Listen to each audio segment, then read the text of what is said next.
Ladies and gentlemen, NFL free agency has begun, and tonight we are here to talk all about what has happened in the first 2 days of NFL free agency 2025. Welcome back to the Raw Prospect Football Podcast. I am your host, Michael Wein, coming to you from Houston, Texas, Tuesday, March 11th, 7:30 p.m., and I am joined, as always, by my fantastic co-host, Mr. Emmy Nixon. Tonight we have a classic episode of Gut Check where we will be recapping the first 2 days of free agency.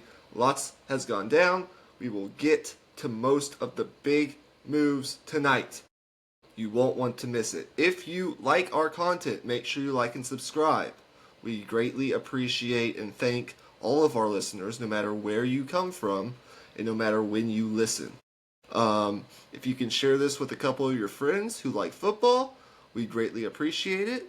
Tell them to like and subscribe. We appreciate all the support we can get. You can find us on YouTube and wherever you get your podcasts, Spotify, Apple Podcasts, the usual. Emmy, free agency it's on. And it's been on for almost 48 hours now. What's up, man? Man, the last 72 hours, you would think, mid-March or early March, it's NBA time. It's college basketball time. But no, the NFL has found a way to just completely take over this week, at least in my mind. There's obviously, just such a stronghold this sport has over us, man. It's just so intriguing to see all the moves that these teams make. And as Sean Payton put it, it's kind of just filling up a puzzle and seeing what pieces fit. Exactly what it is. The journey to the 2025 NFL draft is on. We are less than 50 days away. Not much draft content tonight, but once free agency dies down, we'll jump back in heavy to NFL draft content because we can kind of base our opinions off of what holes teams have filled in the free agent market. It'll change kind of how we think about the draft a little bit for certain teams. So let's get started here tonight, and I'll start us off with my first question for you, and it has to pertain to the Chicago Bears, who have been very active, especially in the trenches. So my question to you is, do you believe the moves that the Chicago Bears have made, both along the offensive and defensive lines, should solidify them as a playoff contender going into next season, or do you think they still need more? Well, I'll say this. They're certainly not done. They're far from done. But with just these moves right now, I do think they still need more, yes. I think heading into the draft, I would like them to add maybe one more running back to pair with Roschon Johnson and DeAndre Swift, and kind of create a more balanced out committee there. Or even not being a committee, get a guy like Ashton Genty in the draft possibly. That would be huge for this team, in my opinion, with the identity that they're trying to build under Ben Johnson. But I think with the offensive line moves and the addition of Ben Johnson, they're certainly a lot closer to being a playoff contender. Now it's just more about filling out the depth on this roster. I still think there's spots on the defense where you look at the backups, you look at the depth chart, and it's guys that are either very inexperienced or kind of unheralded, and adding some, veterans to fill some snaps is just, it's a must. The answer to this question is tough because in another division, say the NFC South, I think the Bears are a legit playoff contender in that I think they could potentially win that division. As currently constructed, though, in their own division, the NFC North, with three other great one great roster and two other really good rosters, and the Vikings are getting better with the moves they're making. Holy cow, it's just tough for the Bears to catch up. But they're doing a good job. I think they're going about the process correctly. You get Joe Thuney and you get Jonah Jackson, both I believe via trades. You don't have to give up too much for either guy. And you're building a wall in front of Caleb Williams. You're investing in your sophomore quarterback, which I love. They probably could still use some more depth along the offensive line, but I like that. You address some holes along your defensive line. I'd still like them to go get a really good edge if they can, whether that's via the draft or free agency. But yeah, I mean, I think the Ashton Jeanty idea, just thinking about landing spots for him right now at 10, since they've already kind of invested in their offensive line and free agency, that would be a really good move. At 10, that might be the spot, honestly, if that's where Ben Johnson wants to go. But I've said this multiple times. Offensive-minded coaches are typically a little bit more adept at fixing offensive lines. Think about Andy Reid, Nick Sirianni. All these offensive coaches, Sean McVay, like, as opposed to a Mike Tomlin, for example. I feel like they're a little more adept and they know how to fix offensive lines. They can flip it in one or two off seasons, and you love to see the new hire starting out in the trenches. Because that's a big part of, it'll play a big part of Caleb Williams' success and just the overall success in the division and contending for the playoffs. Right now, I kind of view the Bears, without knowing their schedule, as like an 8 or a 9 win team, which could be on the fringes of a wild card spot, but I don't know that they're solidified in the playoffs quite yet. And so that's kind of how I view it right now. Do you have anything else you want to mention on the Chicago Bears before you ask me your first question? I mean, they're definitely on the fringes, and they're, even if they do make the playoffs, as it would be right now, it would be a kind of a lower ceiling team with how they're currently constructed. So it's just whether or not they can win close games, really. I mean, they've been in a lot of them the last few years. Yeah, I would agree. All right, what do you got for me? All right, first question for you.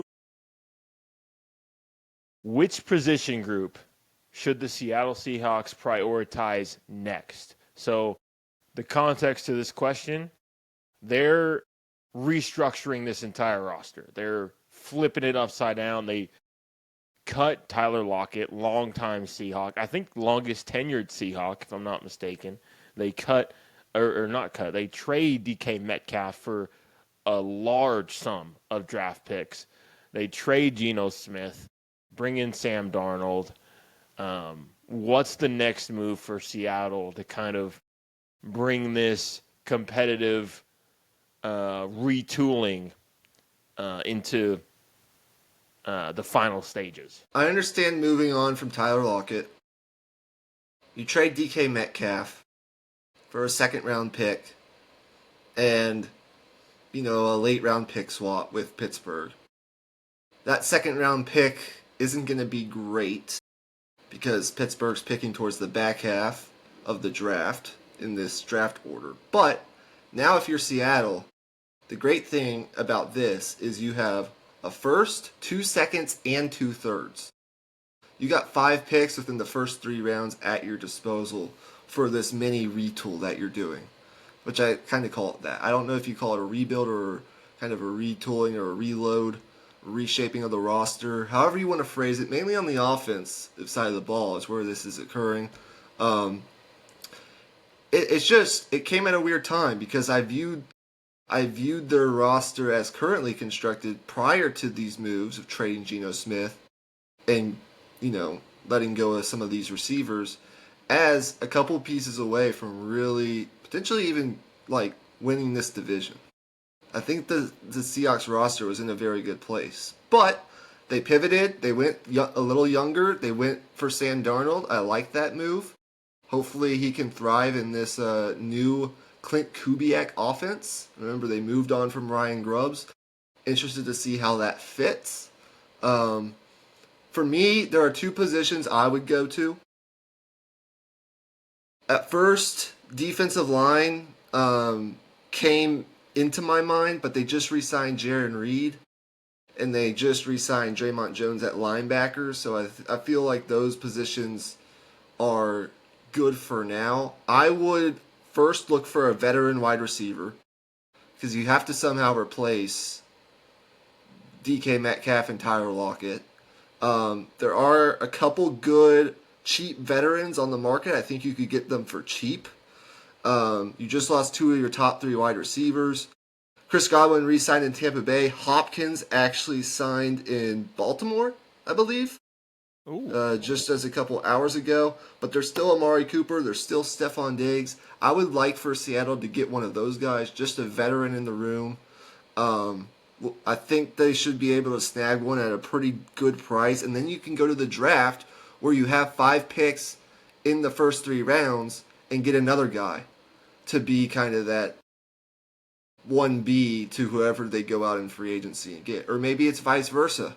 Maybe you get a Stephon Diggs and you draft, I don't know, a wide receiver with your first pick. And then you have those two guys along with Jackson Smith and Jigba. But they need to replenish at wide receiver. That's a no-brainer. And then I'd look at interior offensive line, center or guard. It's tempting to want to switch over to the other side of the ball. But as I mentioned, they just re-signed Jaron Reed. They re-signed Ernest Jones. I would look to address holes at guard specifically, where their returns the past half decade have not been good. About as bad as any NFL team over the last half decade. It would kind of go against their history. Maybe they're looking more towards the draft to do that. Maybe you look at like a Tyler Booker at their spot in round 1. But they have plenty of cap space. And they need some proven. I think they need to splurge on some proven veterans to protect Sam Darnold. So those are the two spots I look at first, mainly on the offensive side of the ball. You could also look at edge if you wanted to. Uchenna Nwosu is currently kind of in a strange sort of contract limbo. It would behoove the Seahawks to find some depth there. But if you're asking me what I do first, I need to get one of these receivers. Because I just lost 2 of my top. Yeah. Yeah, no, I agree definitely with the receiver point. But I actually do think Jackson Smith and Jigba is kind of, I mean, he can be your number 1. But it would just have to be in the right context. Like, in my opinion, Smith and Jigba would be best suited as kind of a 1A, 1B duo situation. Like, he could be the Keenan Allen to someone's Mike Williams, if you get what I'm saying. So, like, the Seahawks, I think, in the draft could look to maybe pair Emeka Egbuka with Jackson Smith and Jigba again, like someone who's like a great run blocker at the receiver position and just run the absolute shit out of the ball, which is kind of the vibe that I'm getting with the moves they're making. They're trying to look to go to more of a run first instead of pass first, which I like. And man, I just want to say, like, I commend them for just having the balls to shake it up, man. Like, as a Cowboys fan, I've seen the Cowboys just kind of sit and wait for something to happen for years. Like, oh, this is the core that's going to do it. We don't need to change anything. This is the core that's going to do it. We believe in them. But at some point, you have to be realistic with yourself, see the ceiling that you have, and be okay with shaking things up. And the Seahawks did that, and I commend them for it. Yeah, you don't have to tell me about shaking things up or lack thereof. My team typically doesn't do that. All right, let's move on. So my next question for you is, in your opinion, as the Rams have recently signed the released Davante Adams to a 2-year, $46 million deal. That is his next destination after being released by the Jets. How do you think Sean McVay should utilize Puka Nacua and Davante Adams together, as we now expect Cooper Kupp to be released at some point tomorrow? Well, I'll preface this by saying that whatever best way there is, I think Sean McVay is going to figure it out, no matter what it Yep, is.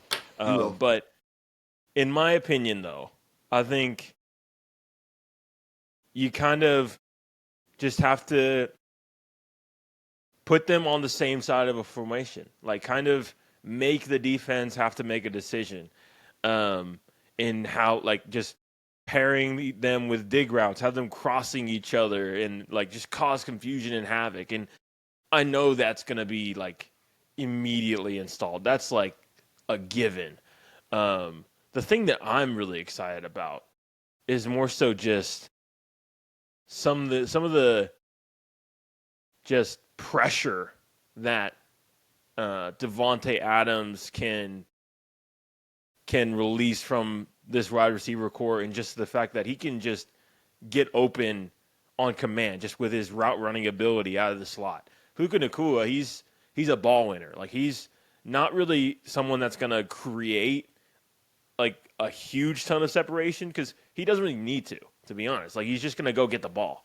But you still need the guy that's going to get open. I think that's why the Adams move is so intriguing to me. It just feels like such a fantastic fit.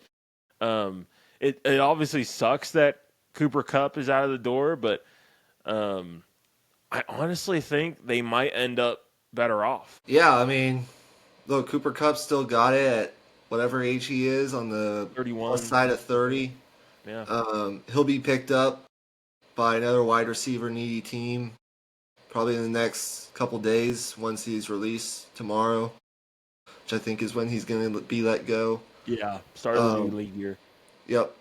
I think using Davante Adams to get open in that short to intermediate part of the field, I think their skill sets complement each other very well. You've got Puka Nacua, who's going to go get the ball, and him and Matthew Stafford already have great chemistry. And you can play Davante Adams out of the slot or outside. So I think it fits like a glove. I don't worry about the ability of a guy like Sean McVay to figure this out.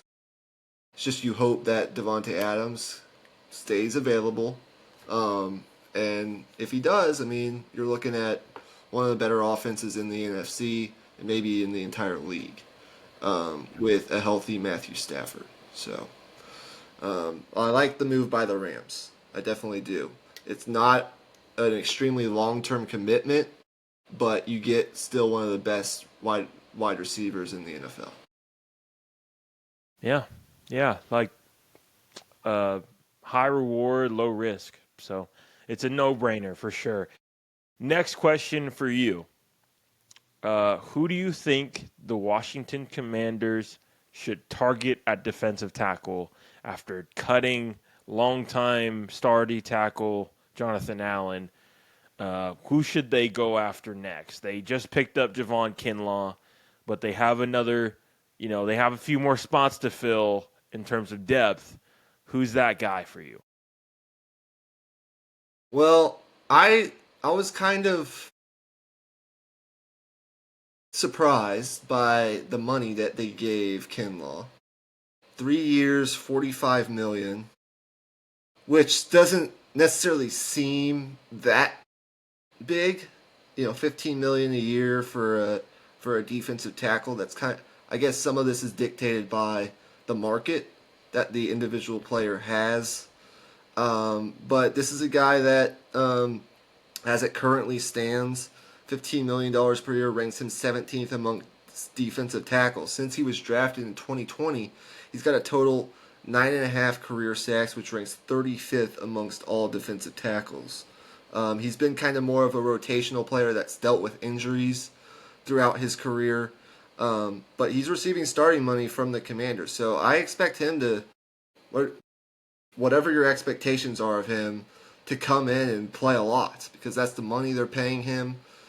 I'm I don't know necessarily how much of a positive impact he's going to make. He's been, according to Pro Football Focus, pretty below average run defender throughout his career, and has had limited production in pass rush situations. Unless Kinlaw can get up to like 8 to 10 sacks per year, I mean he's that kind of talent. He just hasn't shown it yet. I don't know what this deal is going to end up looking like, but they needed to get somebody after losing Jonathan Allen. And so that's to me, the money doesn't make much sense to me, but you got to get someone and he can, I guess, fill a role for you. You still have Johnny Newton and you still have Deron Payne.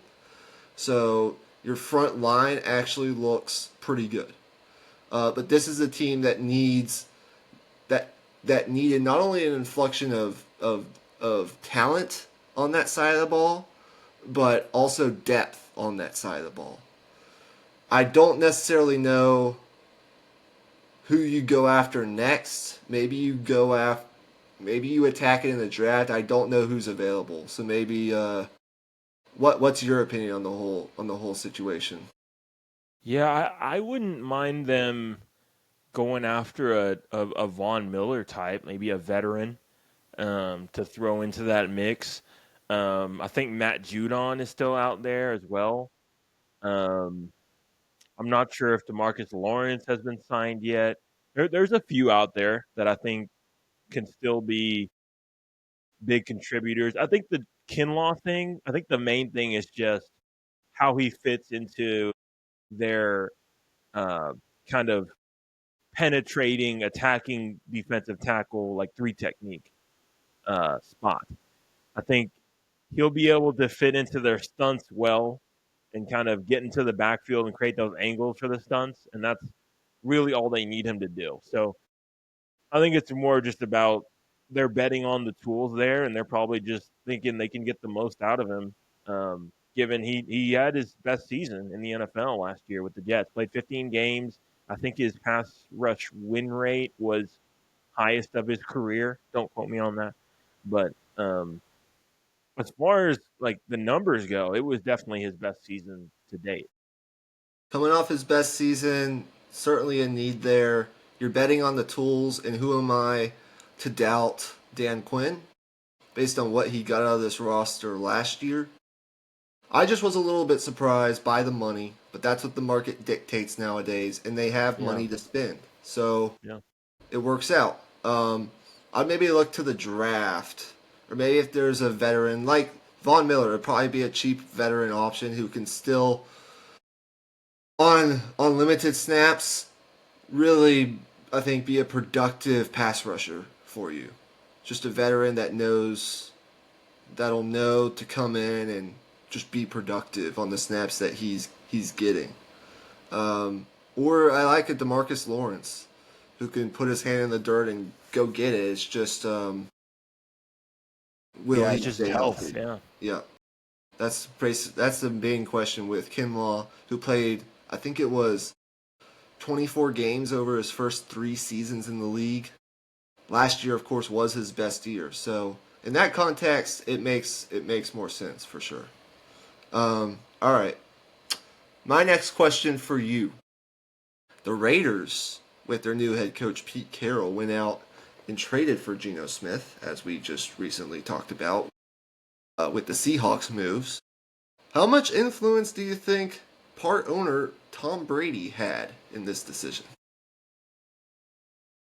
well, I think the influence with everything in this offseason, I think is it's there. Like it's kind of his presence in the organization is there for sure. I think with Geno, it was more so just Tom Brady seeing the quarterback market and being like, if it's Cam Ward or nothing, then let's go out and get a veteran. And I mean, you're giving up a third round pick, and that's I mean that's not cheap. for Geno Smith, given he's 34 years old, and you got to re-sign him, of course. But you got to do what you got to do to, get your quarterback and get this thing moving in the right direction. Because clearly, with hiring Pete Carroll, your window to start, you know, competing to make the playoffs is 3 years, 4 years maybe. So clearly the urgency was there, and I do think Tom Brady was a part of that. Absolutely was a part of it.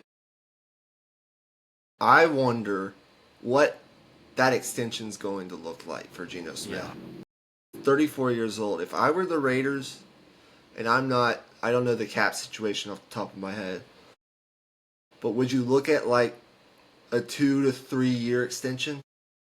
Like, what would your ideal extension look like? Well, I think with the cap going up so much every year, I think you can backload something. Like, I think maybe a 3-year deal that's like 40 mil a year in theory, because clearly Geno, that's what he was asking for. That's why Seattle wanted to trade him, is because they were like, we're not paying you that. So if he wants that, I think you can do the 40 mil, but just backload it, make it so that it hits in 2027 when the cap goes up another 10%, 20%, or whatever it's going to be. And then it won't hurt as bad as it would now. Because I do think he is going to play good football for them. I do think, like, there's not going to be a big drop off with Geno unless something catastrophic happens. Agree. All right. What's next? All right, next for you. This is one of my favorites tonight.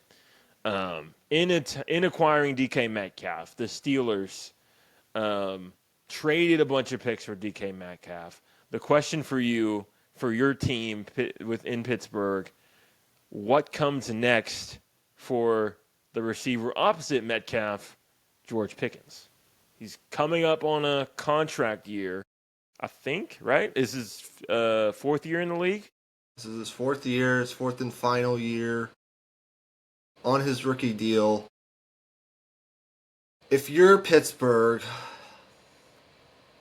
this I don't think is going to take care of itself one way or the other until they know who their quarterback is. Which, at this point in free agency, 2 days in pretty much, I thought we would definitely know that, but we still do not. That's another story for another day. The more and more I look at the situation at the quarterback position, the more and more I think whether it's Rodgers or it's Russ, which I don't want. I'm not really excited about either option, but that's another story for another day. I think the Steelers are looking at potentially drafting a quarterback, say in like the 3rd or 4th round.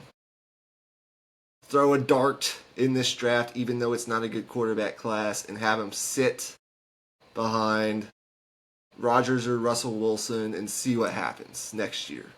Maybe you draft another guy next year. You got to start drafting to hit on one of these quarterbacks, because I don't know that you're going to find the next dude in free agency. I don't think that's going to happen unless the Daniel Jones situation in Indianapolis works out, and then the Colts are looking to trade like a young guy like Anthony Richardson. But my point here is, I don't know how the quarterback situation is going to affect this. For the Steelers, though, you traded your 2nd round pick, and I believe your 7th round pick this year, and that was all. So for DK Metcalf, I want them to recruit a day 2 pick if they can for George Pickens. I'd like to see them move George Pickens.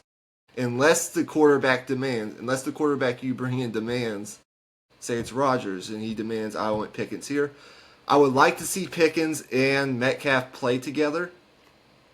But I think they have similar skill sets. They just win in different ways. They win in different ways, but they have similar uses and skill sets to their game. But if DK Metcalf can fetch a second round pick, 3 years older than. I mean, George Pickens is 24 years old and he's ultra talented. I get all the concerns off the field, but I think you could get at least a third round pick for him, if not more than that. Maybe it's something like a third and a fifth next year, or something like that, or a second and a late round pick this year. I'd like to try to recruit that second round pick if you can. I think if I'm guessing what the Steelers are going to do, I think they're going to end up moving Pickens because I don't think he's going to show up. Knowing him and his personality, I do not think he's going to cooperate with the Steelers going into training camp. Without a new extension. And you just gave DK Metcalf 5 years, $150 million. I don't think they're paying that or anywhere close to that to Pickens. They're not going to pay Pickens what he wants after extending Metcalf. Just knowing the Steelers and how they operate. It would be a very big surprise if they did. I think they trade him and then they look for a receiver in the draft. That's what I think is going to happen. Yeah, and it's kind of a shame too, because if you did bring back Russ, and I get that that's not the scenario you want. In theory, there's not a much better duo than DK Metcalf and George Pickens for Russ, because I mean, his superpower is the deep ball, and those two guys, they're ball winners on the outside. I mean, you have Russ, a guy that doesn't really work the middle of the field, and you go get him, 2'6'3" beasts on the outside. I mean, what more could you ask for? It's not. It is a bit of a shame that, I kind of agree with you. Like, I don't think George Pickens is going to show up for training camp, so that just really just puts the Steelers in a tough spot. You can't franchise tag him. You can't really do anything, and you're just basically destined for this cloud hanging over your team in training camp. So I think you have to move him. I think he gets moved before the draft, but I think it'll happen in the next, maybe even before the next podcast. But first, quarterback comes first. They got to figure that out. Let me ask you one quick question before we move on. Rodgers is currently just trying to decide between three options: Pittsburgh, the Giants, or retirement. What do you think he is going to decide? Just your best guess. What do you think he's going to do? Well, I think he wants to play. Everything I've heard indicates that he wants to play. I think it's looking like he's going to go to the Giants. I think the desperation matches up on both sides, and I think deep down in his heart, he wants to, he wants to have one more crack at a 500-yard game in AT&T Stadium. Yeah, it could happen. I mean, I've heard they've had some good conversations. I just don't know what he's looking for financially. Yeah. The Steelers have cap space. That's not going to be an issue, but are they going to be willing to meet his demands?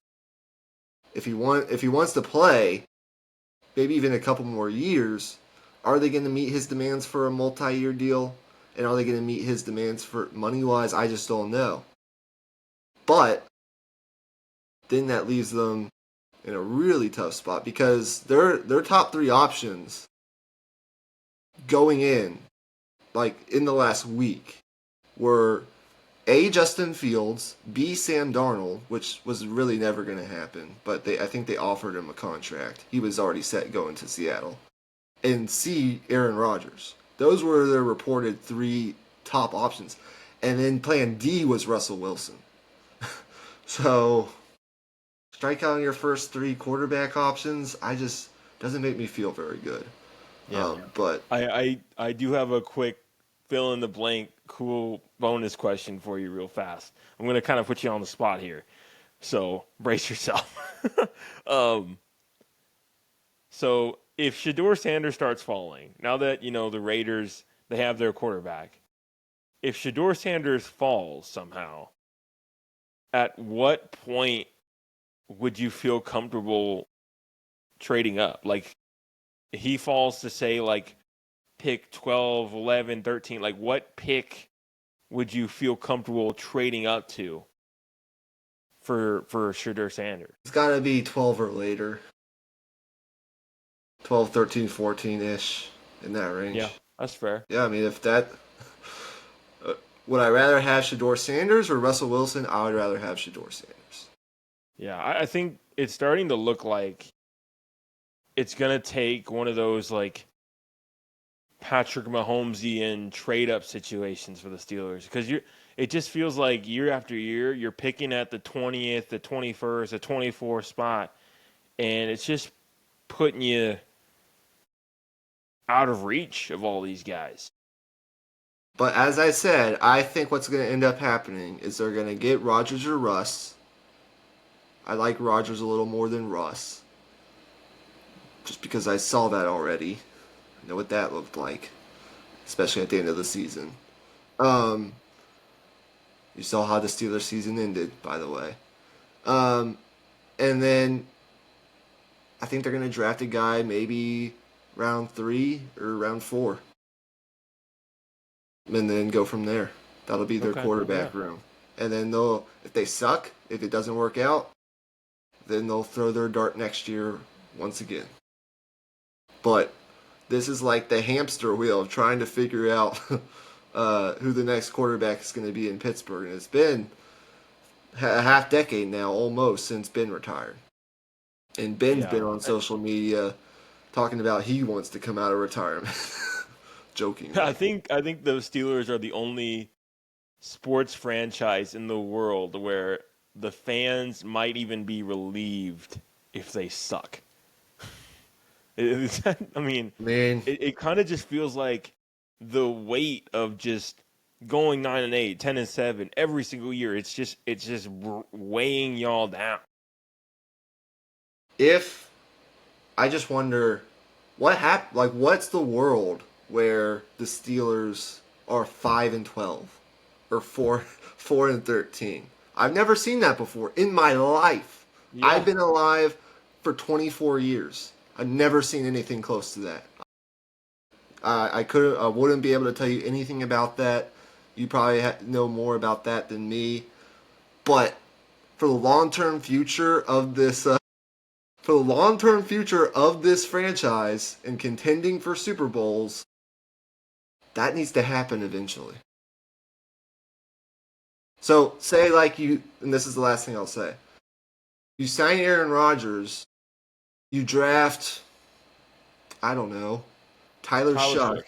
Yeah. Aaron Rodgers gets hurt. Tyler Shuck plays the rest of the season. He sucks.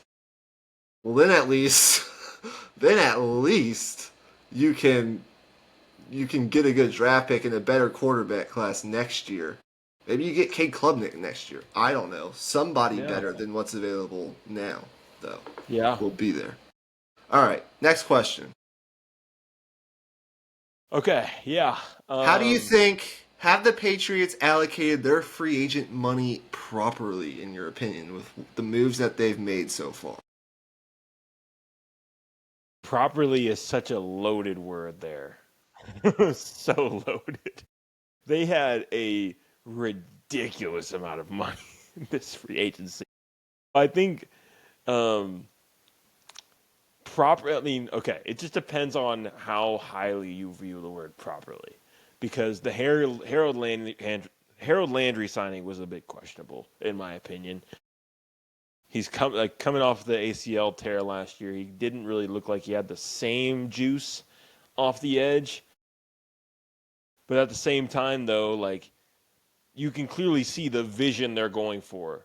You just put a bunch of just explosive athletes on the D line and interchangeable athletes, even like Keon White, Milton Williams. Those guys can play DN, 3 technique, 1 technique. They can play whatever you want. So, okay, maybe not 1 technique, but you get the point. Like, you can put them where you want, and it'll still work just as good. So you can see the vision right now with the Patriots, which is the good thing. Um, Still waiting on that wide receiver though. So to answer your question, kind of is my answer. Yeah, they've signed some solid veterans. I kind of thought that would happen. When they hired Mike Vrabel, especially on the defensive side of the ball. I love the Milton Williams move. I like the Robert Spillane move. Just Yeah, he seems like a Patriot yeah, player to me. Productive with the he is. Raiders, by the way. Really productive with the Raiders. All these other moves, I mean, you can argue back and forth whether or not they should have done this or that. We could talk about that all day if we were a Patriots podcast, but we're not. Um, I think a lot of it for the Patriots comes down to honestly like starting to hit big on these drafts because that's how you really build a contender. Is you have lots of good players, starting level players on rookie deals, which you're not paying with a rookie quarterback, which not a rookie quarterback, but a quarterback on his rookie deal. Um, so hitting big in this draft, hitting a couple picks in this draft will be very important for them, no matter how they spend the rest of their money. My opinion. Yeah, I think the main thing is the fact that they finally found some talent for the trenches on both sides of the ball. So I think that's the most positive thing you can say as a Patriots fan. Right? Yep. All right. What's next for me? I think it's a Jets question, correct? Yeah, yeah. My favorite question of the night. Do you think a backfield of Justin Fields and Breece Hall has the potential to lead the league in rushing in 2025? Collectively, as a backfield, yes. I think there's the potential to do that. Fields is as good as he gets when it comes to running quarterbacks in the league. I mean, he's wouldn't quite compare him to Lamar or Kyler Murray, but I mean, that's what he does at his best. Pulls the ball down and goes. And Brees Hall, when he's healthy, is pretty damn good, and it's a retooled offensive line that was pretty good last year. I think it has big time potential with some read option offense. Who's their new offensive coordinator? I didn't quite catch that. But Ooh. no matter who it is, like I think there's a potential to do that. I don't know if Brees Hall himself is going to lead the league in rushing. Maybe Justin Fields ends up. I think for it to happen, you're going to need Justin Fields to end up leading quarterbacks in rushing. Because I don't know that Brees Hall is going to lead running backs in rushing. But I do think you can lock him in top 5 rushing offense in the league, most likely, if everyone stays healthy. Um, Yeah, I think this is the storyline from this Jets signing that no one really talked about.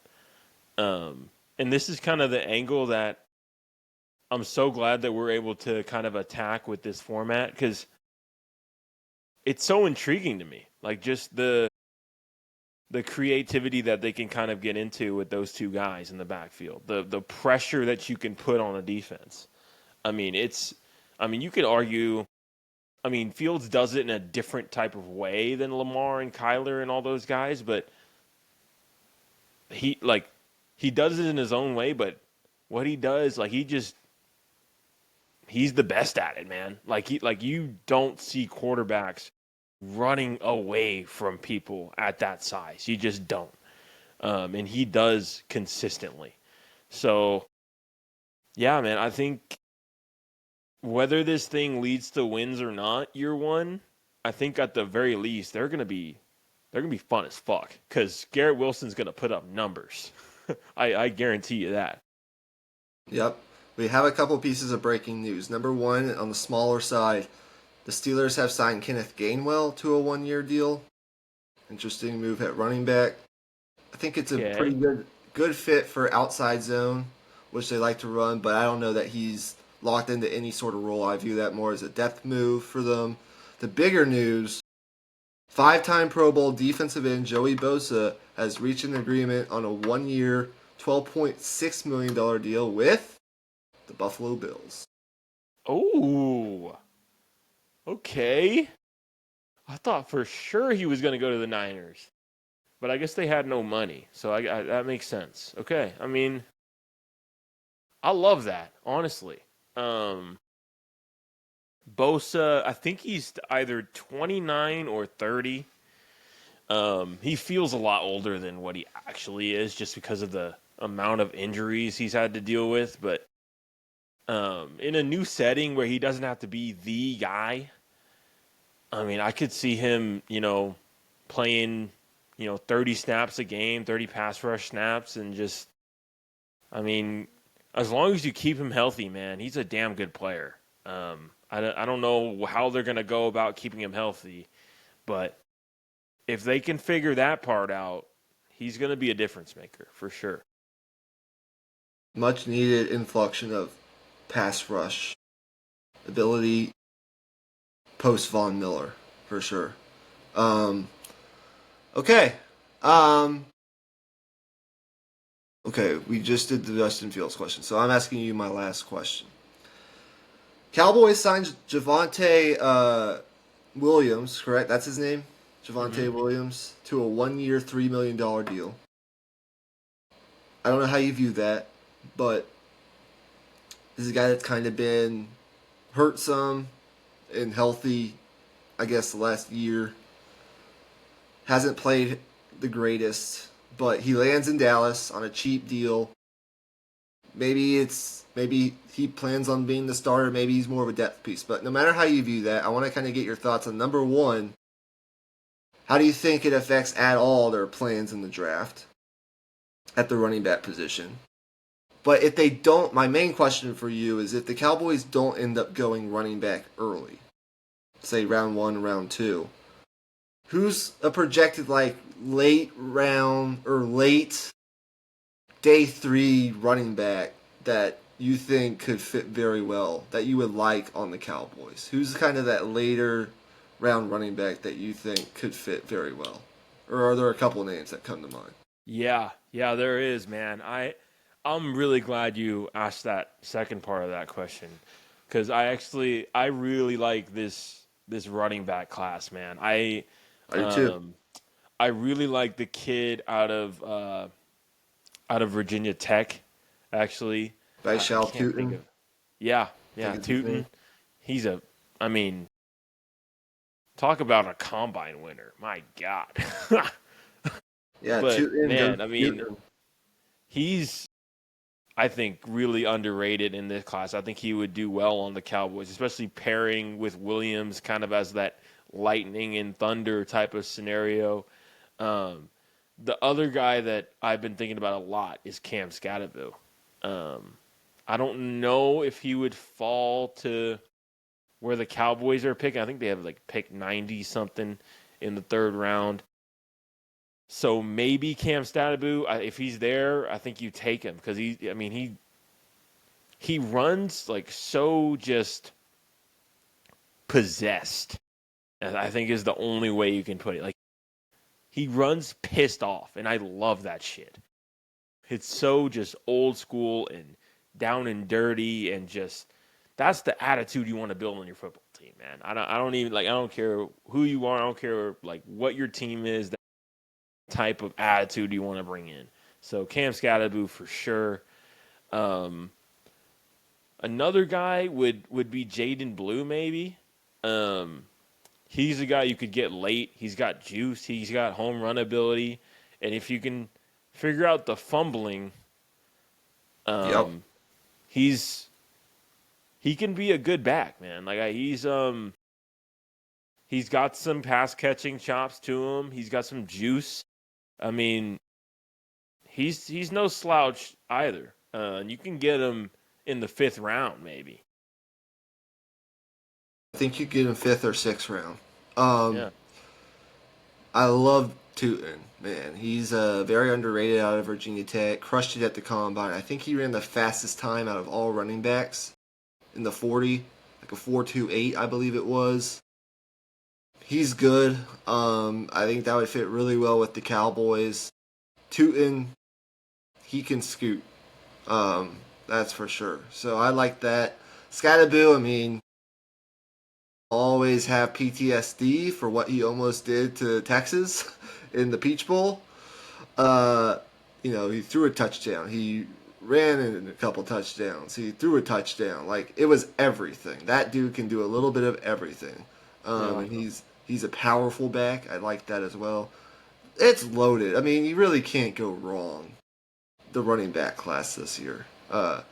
Maybe a question for an episode closer to the draft is over under how many teams will draft a running back? Because it could be a lot, man. There's going to be a lot of teams that are going to be drafting running backs just for the hell of it because the class is that good. All right, let's finish off with the last question of the night. What do you got for me? Yeah, I've got a college football question to close out. Kind of ending on shifting gears here to a little bit of SEC talk. Who are your top three non-Texas Longhorn SEC players that you think are going to break out in the 2025 season? Who are you keeping your eye on? For this question, I wanted to narrow it down to the SEC, and I narrowed it down further to just offensive players for this specific time. Number one on my list by far is Cam Coleman, wide receiver from Auburn.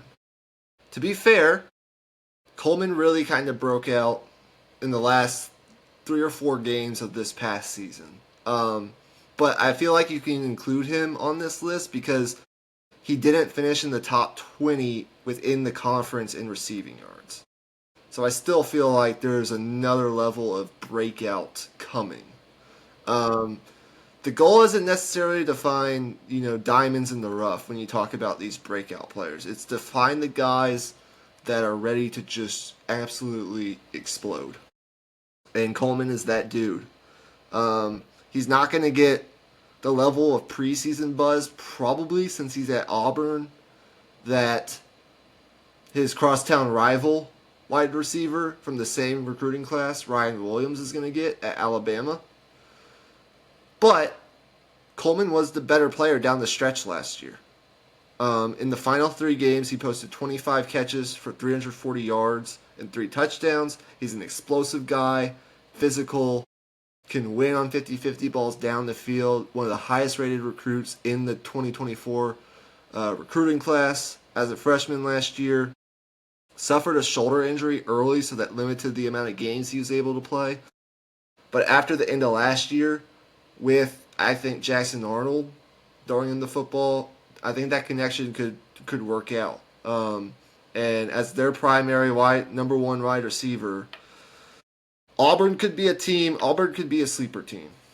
In Hugh Freeze, there's pressure there. They have to win a certain amount of games this year for him not to really be in trouble. So they're recruiting at a really high level. People don't know it, but they are. Top 10 class for like 2 or 3 years straight. They got to put it all together now. So hopefully Jackson Arnold can work out for them. If he does, though, Cam Coleman's going to go nuclear. My next name, non-Texas name that I want to throw out there is Harlem Berry, who's a running back at LSU. Brian Kelly hasn't been big on the idea of freshman skill players stepping in and having major roles unless they're super special. Caden Durham, I'm mixing the 2 names together, emerged as a true freshman last year. He was a true freshman last year out of Duncanville High School, played on those teams with Colin Simmons at Duncanville. He kind of emerged as a true freshman last year. But Barry, in his shiftiness, has the potential to make a loud impact at LSU that I don't think we've necessarily seen since Clyde Edwards-Helaire when he was a young back at LSU. I think he's got that type of impact, if not better. 2,000-yard rusher in each of his 4 seasons in high school, and he finished with a historically prolific career in 4 years in high school, 142 rushing touchdowns. So I think Harlem Berry, as the top back in this previous class, is set to really do some nasty things at LSU when he's supporting Garrett Nussmeier. I'm trying to think of how many touchdowns that is per season, and it's fucking blowing my mind, bro. What the fuck? Yes. Give him the ball and he scores basically on every Holy play. Anyways, last one. Who replaces Jackson Dart in Oxford? Well, it's Austin Simmons. Austin Simmons in other years in the SEC would be a top 5 quarterback in entering the season. But this year, with all the talent that's coming back, Lenore Sellers, DJ Lagway, Arch Manning, you name it, he's probably not in the top 5. Because he hasn't, I guess, played enough. But he's a left-handed quarterback, and if he's anything like the guy that came in to save the day against Georgia when they beat Georgia this past year, Ole Miss is going to be right back in playoff contention, even though he's a younger guy with a lack of experience. His touchdown drive fueled a ton of offseason hype in that game.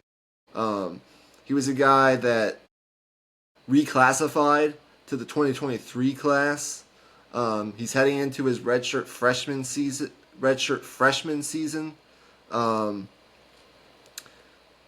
I think he's poised to do some really good things in Lane Kiffin's system. They got a new group of pass catchers, so they'll have to develop chemistry there, but I think a couple weeks into the season, people will start to learn the name Austin Simmons. Because if Ole Miss wants to be a playoff team this year, they need him to work out. I think he'll work out, and I think he'll be a breakout guy. If we're not counting like Arch Manning and the bigger names, who have already kind of broken out and people know about. People don't know about Austin Simmons outside the state of Mississippi, unless you're kind of a diehard college football nerd. Watch out for Austin Simmons in Oxford. So Cam Coleman, Harlem Berry, and the Ole Miss quarterback Austin Simmons are names to watch, but there are tons of others. I mean, think about a guy like Reuben Owens at Texas A&M, who's been hurt for most of his college career. Could he break out in that Texas A&M backfield? Potentially.